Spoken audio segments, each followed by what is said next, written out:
नमस्कार दोस्तों, कैसे हैं आप लोग। उम्मीद करता हूं अच्छे होंगे। हम लोग देख रहे हैं बिहार दरोगा के लिए एक सीरीज, जिसमें आज हम लोग ज्योग्राफी के 20 महत्वपूर्ण प्रश्न देखेंगे। सभी प्रश्न एग्जाम और व्यू से बहुत ही इंपॉर्टेंट है, तो पूरा वीडियो आप लोग अच्छे से देखिएगा। सभी प्रश्नों को विस्तार से समझने का भी प्रयास करेंगे। चलिए स्टार्ट करते हैं और देखते हैं आज का पहला प्रश्न है, ब्रह्मांड की उत्पत्ति का सतत सृष्टि सिद्धांत किसने दिया था। तो ब्रह्मांड की उत्पत्ति के 3 सिद्धांत दिए गए थे, जिसमें सतत सृष्टि सिद्धांत यह किसने दिया था। थॉमस गॉल्ड और हरमन बॉन्डी ने। आंसर हो जाएगा option number A, Thomas gold और हरमन बॉन्डी ने दिया था सतत सृष्टि सिद्धांत। वहीं एलन संडेज ने कौन सा सिद्धांत दिया था। दोलन सिद्धांत दिया था। दोलन सिद्धांत, जिसे संकुचन विमोचन सिद्धांत कहा जाता है। संकुचन और विमोचन सिद्धांत भी कहा जाता है। वहीं हम लोग जानते हैं महाविस्फोट सिद्धांत, यह दिया था जॉर्ज लेमंत्रे ने। किसने दिया था। जॉर्ज लेमंत्रे ने दिया था। अच्छा आप लोग बताएं, ब्रह्मांड का वैज्ञानिक अध्ययन क्या कहलाता है। तो ब्रह्मांड का वैज्ञानिक अध्ययन कहलाता है कोस्मोलॉजी। क्या कहलाता है। कोस्मोलॉजी कहलाता है। बढ़ते हैं आगे। प्रश्न है, हमारी आकाशगंगा जो मंदाकिनी है का आकार कैसा है। तो हमारी जो आकाशगंगा मंदाकिनी है उसका आकार कैसा है। सर्पिलाकार है। आंसर हो जाएगा ऑप्शन नंबर बी। कैसा है। सर्पिलाकार। हमारी जो आकाशगंगा मंदाकिनी है उसे और किस नाम से जानते हैं।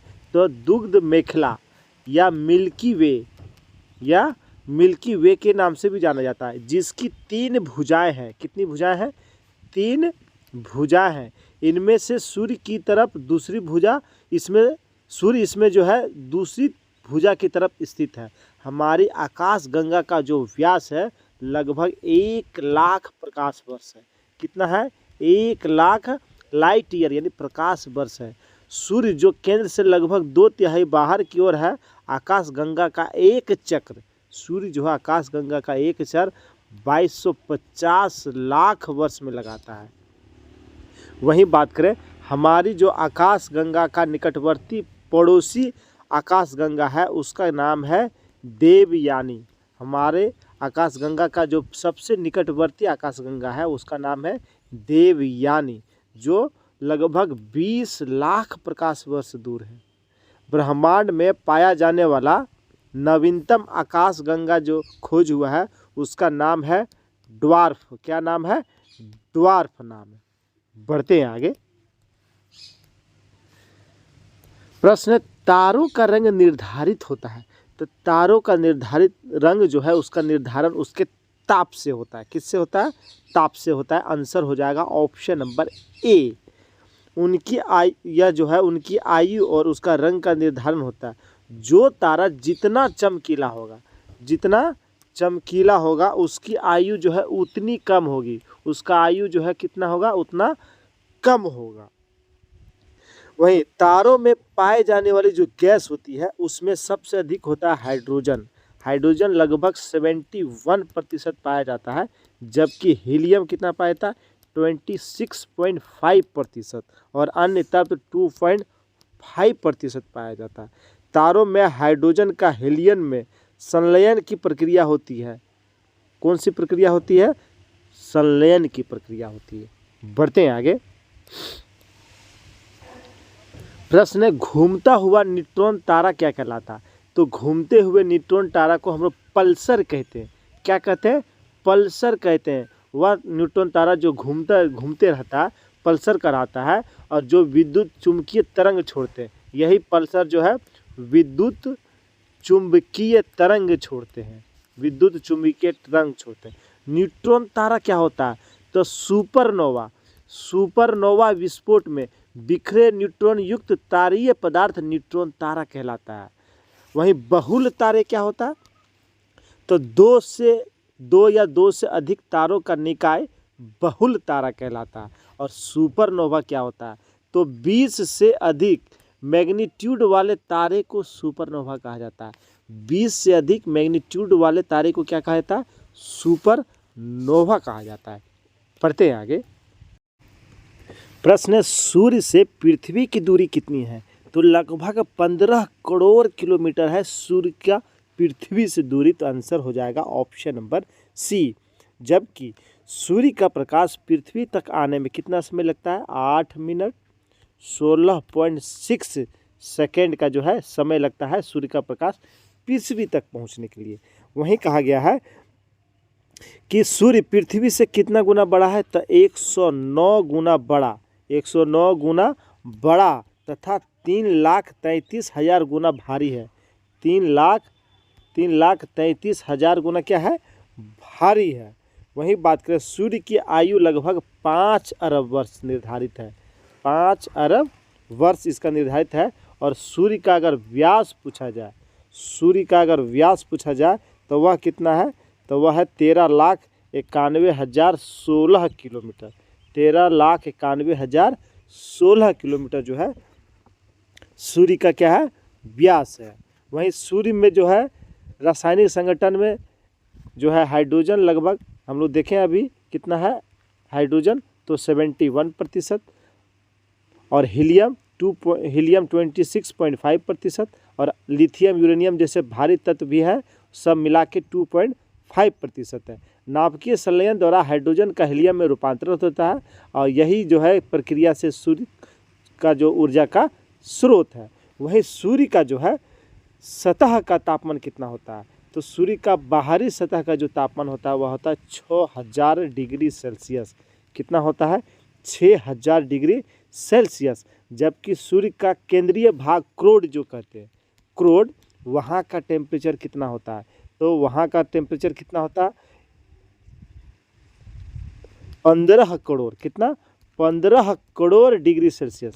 15 करोड़ डिग्री सेल्सियस सूर्य का केंद्र का ताप होता है। अच्छा, सूर्य ग्रहण के समय सूर्य का जो भाग दिखाई देता है वह क्या कहलाता है? तो वह कहलाता है किरीट या कोरोना। किरीट या कोरोना, जो सूर्य ग्रहण के समय जो सूर्य का भाग दिखाई देता है वह कहलाता है किरीट या कोरोना।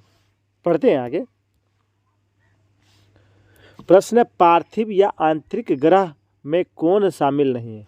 तो पार्थिव या आंतरिक ग्रह में कौन शामिल नहीं है? चलिए मैप में इसे हम लोग समझने का प्रयास करते हैं। पार्थिव ग्रह की बात करें तो शुरू का जो 4 ग्रह है दूरी के अनुसार, यानी सूर्य के नज़दीक का जो 4 ग्रह है, बुध, शुक्र, पृथ्वी और मंगल, ये चारों ग्रह को कहा जाता है पार्थिव या आंतरिक ग्रह। पार्थिव या आंतरिक ग्रह। और उसके बाद का 4 ग्रह पृथ्वी, शनि, अरुण और वरुण, ये चारों ग्रह को कहा जाता है जोवियन ग्रह। कौन सा ग्रह? जोवियन या बाह्य ग्रह। जोवियन या बाह्य ग्रह। तो इसे आप लोग ध्यान में रखेंगे। बढ़ते हैं आगे। हाँ, तो इसका आंसर हो जाएगा बृहस्पति ग्रह। या पार्थिव या आंतरिक ग्रह नहीं है, या जो है जोवियन या बाह्य ग्रह में है। चलिए अगला प्रश्न देखते हैं। प्रश्न है, आकार में दूसरा सबसे बड़ा कौन सा है? तो आकार में दूसरा सबसे बड़ा ग्रह कौन सा है? तो वह है शनि। आंसर हो जाएगा ऑप्शन नंबर सी। चलिए मैप में इसे समझते हैं। तो आकार की बात की गई है, तो सबसे बड़ा ग्रह आकार में कौन सा ग्रह है? तो वह है बृहस्पति ग्रह। बृहस्पति ग्रह सबसे बड़ा ग्रह है। उसके बाद दूसरे पोजीशन पे आकार में है शनि। उसके बाद कौन सा है? उसके बाद है अरुण। और उसके बाद कौन सा है? उसके बाद चौथे नंबर पे है वरुण। 5वें नंबर पे आकार में आता है अपना पृथ्वी। कौन से नंबर पे? 5वें नंबर पे। और पृथ्वी के बाद नंबर आता है 6ठे नंबर पे शुक्र का। 7वें नंबर पे आता है मंगल का। मंगल 7वें नंबर पे। और 8वें नंबर पे आता है कौन सा? तो हमारा बुध। यानी सबसे छोटा ग्रह आकार में बुध ग्रह हो गया और सबसे बड़ा बृहस्पति, दूसरे पोजीशन पे शनि। पढ़ते हैं आगे। प्रश्न है, प्लूटो को कब ग्रह की श्रेणी से हटा दिया गया था? तो प्लूटो को 2006 में, कब? 2006 में ग्रह की श्रेणी से हटाकर इसे बौने ग्रह की श्रेणी में कर दिया गया था।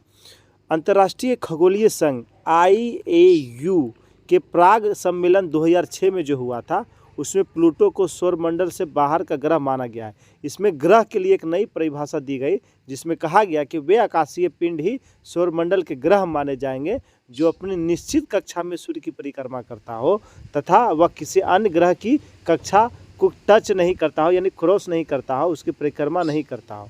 तो प्लूटो क्या था? तो प्लूटो नेपट्यून यानी वरुण की जो कक्षा उसे भी क्रॉस करता था, इसलिए जो है प्लूटो को ग्रह की श्रेणी से हटा दिया गया। तो आंसर हो जाएगा ऑप्शन नंबर सी। प्रश्न है, दैनिक तापांतर सबसे अधिक किस ग्रह पे पाया जाता है? यानी सबसे अधिक दैनिक तापांतर यानी दिन और रात में अंतर किस ग्रह का पाया जाता है? तो आंसर हो जाएगा ऑप्शन नंबर डी। कौन से ग्रह पे? बुध ग्रह पे। बुध ग्रह हम लोग जानते हैं यह सूर्य के सबसे निकट ग्रह है, सूर्य के सबसे निकट ग्रह है, यानी पहला ग्रह है।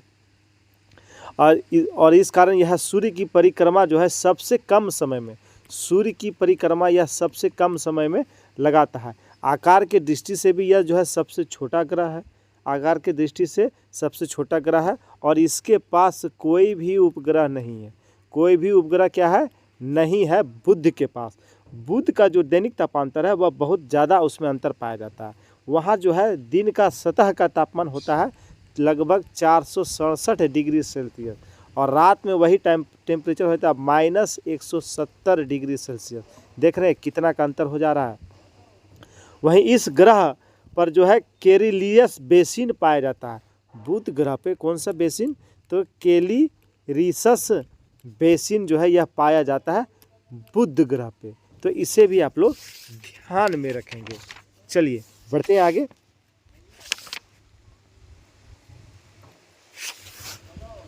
प्रश्न है, सबसे गर्म ग्रह कौन सा है? तो सबसे गर्म ग्रह वह है शुक्र ग्रह। आंसर हो जाएगा ऑप्शन नंबर सी, शुक्र यानी वेनस। शुक्र ग्रह जो है यह सबसे गर्म ग्रह है। शुक्र का आकार पृथ्वी के लगभग बराबर है, पृथ्वी के आकार जैसा है, इसलिए इसे पृथ्वी का बहन भी कहा जाता है। पृथ्वी का बहन कहा जाता है। यह पृथ्वी के सबसे निकट है और शुक्र के पास भी कोई उपग्रह नहीं है। शुक्र के पास भी कोई उपग्रह नहीं है। इसे भोर का तारा या शाम का तारा यानी भोर का तारा या संध्या का तारा भी कहा जाता है, क्योंकि सुबह के समय यह पूर्व दिशा में दिखता है और शाम के समय पश्चिम दिशा में दिखता है। यह सर्वाधिक गर्म ग्रह है और यहाँ का टेम्परेचर लगभग 480 डिग्री सेल्सियस है। ऊर्जा का सर्वाधिक परावर्तन कारण यह सबसे चमकीला ग्रह भी है। सबसे चमकीला ग्रह कौन सा ग्रह? शुक्र ग्रह। यह जो है जो अपने अक्ष पे घूमता है यह पूरब से पश्चिम घूमता है, पूरब से पश्चिम घूमता है। इसका सर्वोच्च बिंदु है मैक्सवेल जो बीटा माउंटेन पर स्थित है। तो शुक्र ग्रह का सर्वोच्च जो बिंदु है वह है मैक्सवेल। कौन है? मैक्सवेल जो बीटा माउंटेन पे स्थित है। तो इसे भी आप लोग ध्यान रखेंगे। प्रश्न है, सबसे अधिक उपग्रह किस ग्रह के पास है? तो सबसे अधिक उपग्रह जो प्रमाणित उपग्रह है वह वर्तमान में शनि के पास है। तो आंसर हो जाएगा ऑप्शन नंबर बी। किसके पास है? शनि के पास है। ऑप्शन नंबर बी इसका राइट आंसर हो जाए। अभी हम लोगों ने देखा यह आकार में दूसरा सबसे बड़ा ग्रह है, दूसरा सबसे बड़ा है। इसके चारों ओर वलय पाए जाते हैं। कितना वलय की संख्या? 7 वलय पाए जाते हैं। इसके पास प्रमाणिक 22 उपग्रह है, 82 उपग्रह है और इसका सबसे बड़ा जो उपग्रह है उसका नाम है टाइटन। शनि का सबसे बड़ा उपग्रह का नाम है टाइटन। शनि तीव्र गति से घूमने के कारण सौरमंडल का सबसे चपटा ग्रह है और आकाश में यह कौन सा कलर का नज़र आता है? तो पीले रंग का नज़र आता है, पीले रंग का नज़र आता है। बढ़ते हैं आगे। प्रश्न है, किस ग्रह पर अधिक मीथेन गैस की उपस्थिति के कारण हरा दिखाई देता है? यानी कौन सा ग्रह मीथेन गैस की उपस्थिति के कारण हरा दिखाई देता है? तो वह है अरुण। आंसर हो जाएगा ऑप्शन नंबर डी। अरुण जो ग्रह है वहाँ पे मीथेन गैस की अधिकता होती है जिस कारण वह हरा दिखाई देता है। और यह जो ग्रह है यह भी जो है किस दिशा में घूमता है? तो पूरब से पश्चिम, पूरब से पश्चिम। शुक्र और अरुण ये दो जो ग्रह है वह पूरब से पश्चिम घूमता है, इसलिए यहाँ सूर्योदय पश्चिम दिशा में होता है और सूर्यास्त जो है वह पूरब दिशा में होता है। कौन सी दिशा में? पूरब दिशा में होता है। चलिए बढ़ते हैं आगे। प्रश्न, किसने कहा था पृथ्वी ब्रह्मांड का केंद्र एवं सूर्य तथा अन्य ग्रह इसकी परिक्रमा करते हैं? यानी केंद्र में पृथ्वी है और सूर्य और अन्य जो है ग्रह ये सारे जो है पृथ्वी का ही चक्कर लगाते हैं। यह मानना था टॉलमी का। आंसर हो जाएगा ऑप्शन नंबर सी। किसने कहा था? टॉलमी ने कहा था। उसके बाद पोलैंड के एक खगोलविद थे कोपरनिकस। कोपरनिकस ने 1543 ईस्वी में 1543 में कोपरनिकस ने कहा 1543 में इस मत को परिवर्तित कर दिया और एक सिद्धांत दिया कि सूर्य ब्रह्मांड का केंद्र है और उन्होंने ही सौर मंडल का खोज किया था। किसने? कोपरनिकस ने ही सौर मंडल का खोज किया था। इसके अनुसार सूर्य के चारों ओर ग्रह जो है परिक्रमा करते हैं। जबकि केपलर की बात करें, केपलर ने ग्रहों के गति का नियम दिया था। केपलर ने ग्रहों के ग्रहों के गति का नियम किसने दिया था? केपलर ने दिया था। बढ़ते हैं आगे। प्रश्न, सूर्य की परिक्रमा सबसे कम समय में कौन करता है? तो सूर्य का परिक्रमा यानी सूर्य का चक्कर जो है सबसे कम समय में कौन लगाता है? तो इसका राइट आंसर हो जाएगा ऑप्शन नंबर ए, बुध ग्रह।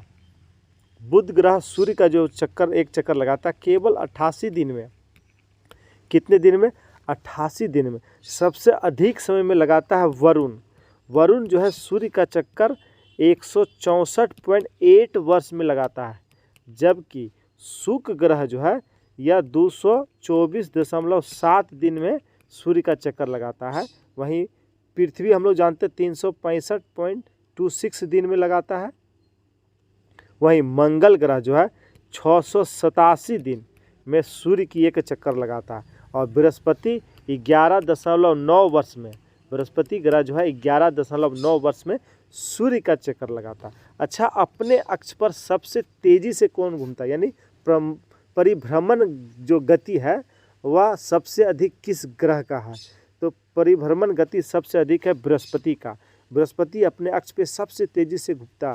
लगभग 9.9 इतना घंटे में जो है यह अपने अक्ष पे एक चक्कर लगा लेता है। बढ़ते हैं आगे। प्रश्न, अपसौर की घटना कब होती है? तो अपसौर की घटना यह होता है कब? तो यह होता है 4 जुलाई को। आंसर हो जाएगा ऑप्शन नंबर बी। समझते हैं इसे। सूर्य,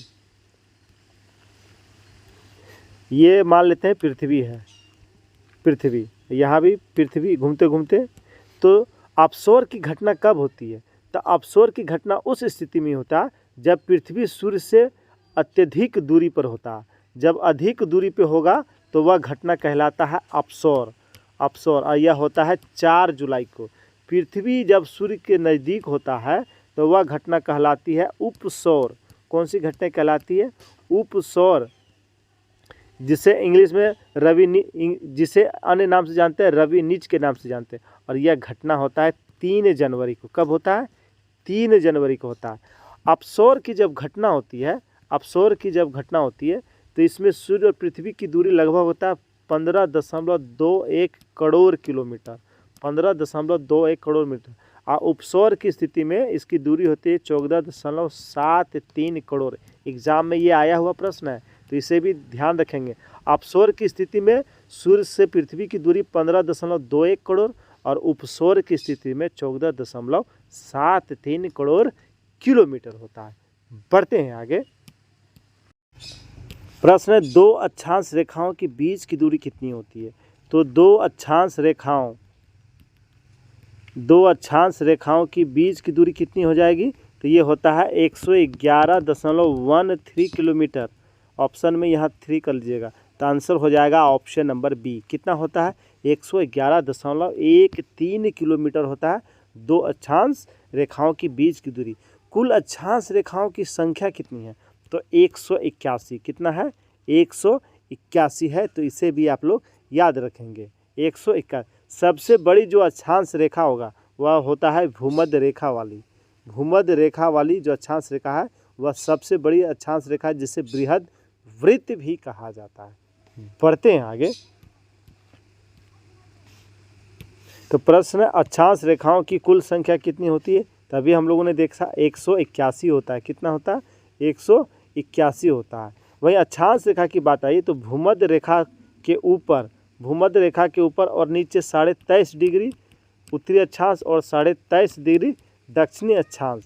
23.5 डिग्री उत्तरी अक्षांश को कहा जाता है कर्क रेखा और 23.5 डिग्री दक्षिणी अक्षांश को कहा जाता है मकर रेखा। कौन सी रेखा? मकर रेखा। भारत से एकमात्र रेखा गुजरती है, वह है कर्क रेखा, जो भारत के लगभग बीचों बीच से गुजरती है। पढ़ते हैं आगे। प्रश्न 2 देशांतर रेखाओं की बीच की दूरी कितनी होती है? तो 2 देशांतर रेखाओं की बीच की दूरी लगभग होता है 111.32 किलोमीटर। आंसर हो जाएगा ऑप्शन नंबर बी। यह भूमध्य रेखा पर इसकी दूरी है। किस पर दूरी है? भूमध्य रेखा पर। भूमध्य रेखा पर 2 देशांतर रेखाओं की बीच की दूरी बताया जा रहा है, क्योंकि देशांतर रेखा जैसे जैसे ध्रुव की ओर जाएंगे उसकी बीच की दूरी घटती जाती है। तो भूमध्य रेखा पर इसकी बीच की दूरी होती है 111.32 किलोमीटर। 111.32 किलोमीटर। 2 देशांतर रेखाओं की बीच की दूरी क्या कहलाती है? तो वह दूरी कहलाता है गोरे। क्या कहलाता है? गोरे कहलाता है। चलिए, अच्छा 1 डिग्री दूरी करने पर पृथ्वी को कितना समय लगता है? तो 1 डिग्री दूरी तय करने में पृथ्वी को 4 मिनट का समय लगता है। कितना लगता है? 4 मिनट का समय लगता है। पढ़ते हैं आगे। प्रश्न है भारत का समय ग्रीनविच से कितना आगे है? तो भारत का जो समय है जीएमटी से कितना आगे है? तो वह 5.5 घंटा आगे है। आंसर हो जाएगा ऑप्शन नंबर सी। कितना आगे है? 5.5 घंटा। भारत में 82.5 डिग्री पूर्वी देशांतर रेखा केंद्रीय देशांतर रेखा है, जो इलाहाबाद के नैनी से गुजरा है। इलाहाबाद के नैनी से गुजरा है, जो ग्रीनविच समय से 5.5 घंटा आगे है। बढ़ते हैं आगे और देखते हैं आज का अंतिम प्रश्न। प्रश्न किसी 2 अक्षांशों के बीच का क्षेत्र क्या कहलाता है? तो कह रहा है कि किसी 2 अक्षांश के बीच का जो क्षेत्र होता है, ये पूरा क्षेत्र है, किसी भी 2 अक्षांश रेखा के जो बीच का क्षेत्र होता है वह कटिबंध कहलाता है। क्या कहलाता है? कटिबंध कहलाता है। तो आंसर हो जाएगा ऑप्शन नंबर सी। क्या कहलाता है? कटिबंध कहलाता है। दोस्तों, ये था 20 अति महत्वपूर्ण प्रश्न, सभी एग्जाम के लिए बहुत ही महत्वपूर्ण है। पूरा वीडियो आप लोग देखिए, समझने का प्रयास कीजिए, लिखने का प्रयास कीजिए, रिवीजन में आसानी होगी, भूलेंगे नहीं। दोस्तों, वीडियो वास्तव में अच्छा लगा हो तो लाइक कर देंगे और अपने अपने ग्रुप में शेयर कर देंगे। धन्यवाद।